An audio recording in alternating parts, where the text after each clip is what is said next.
Doctor Dharmveer Bharti जी का लिखा हुआ नाटक नदी प्यासी थी, उसे मैं कुछ कहानी के रूप में सुनाना चाहूंगा। एक गांव है जहां हर साल बाढ़ आती है, कितनी जानें चली जाती हैं। उस गांव में एक रहते हैं मिस्टर शंकर, उनकी बहन है पद्मा और पद्मा का चहेता डॉक्टर। दूसरी ओर शहर में श्रीमान राजेश जी हैं जो परेशान रहते हैं, अपनी जिंदगी से डिप्रेस रहते हैं। वो अपने दोस्त से मिलने गांव में आए। गांव में तो बाढ़ लगी हुई थी। बाढ़, कुछ लोग गांव के शंकर के पास आए और उन्होंने चंदे की बुक आगे करी। जब उन्होंने राजेश जी को बैठे हुए देखा तो उन्होंने वो किताब, चंदे की बुक, राजेश के आगे भी कर दी। राजेश ने उस पर कुछ लिखा और बोलना कुछ यूं शुरू किया, देखो राजेश मैंने क्या लिखा है, देखो शंकर मैंने क्या लिखा है। जब आदमी के सामने उसकी दिशाएं धुंधली पड़ जाएं, जब वो अपने जिंदगी के सही सही अर्थ ना खोज सके, तो उसका जिंदा रहना उसका अहंकार है, उसकी कायरता है, उसे मर जाना चाहिए, खत्म हो जाना चाहिए। भाई क्या कर रहे हो, ये चंदे की बुक है, ऑटोग्राफ बुक नहीं।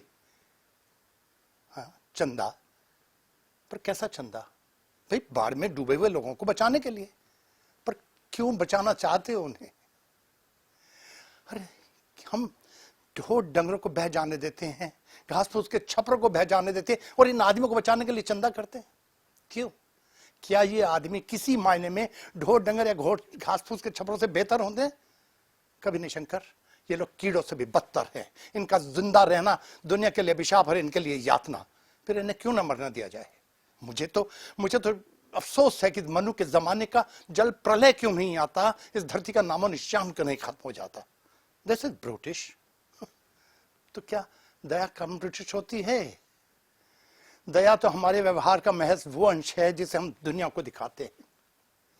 हमारा असली चेहरा है क्रूरता, घृणा, प्रतिशोध का चेहरा, जो हम प्रेम करके हमेशा छिपाने की कोशिश करते हैं। छोड़ो राजेश, ये सारी बातें छोड़ो, तुम भावनाओं में बह रहे हो। और राजेश भावनाओं में बह गए।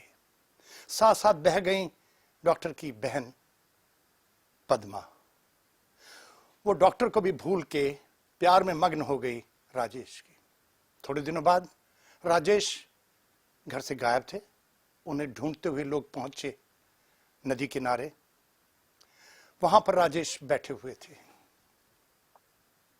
पद्मा ने पूछा, कहां चले गए थे आप?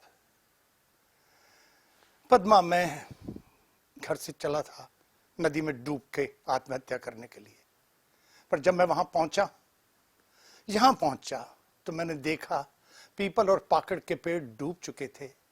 मंदिर का सिर्फ गुंबद चमक रहा था। मैं हैरान होकर यही सब देख रहा था। सैकड़ों सिंदूरी बादल पानी की सतह पर उतर आए और धीरे धीरे फूल की तरह बहने लगे। मैं थक कर वहीं बैठ गया।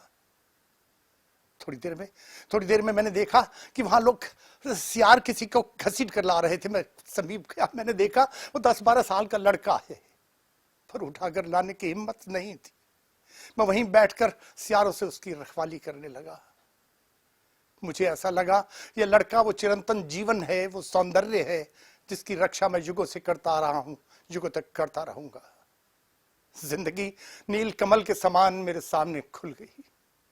तब मुझे समझ में आया कि आदमी सारे दुख, सारी तकलीफ सहने के बावजूद भी सिर्फ वो इसलिए जिंदा है कि वो सौंदर्य और जीवन की रक्षा करे, उसका निर्माण करे।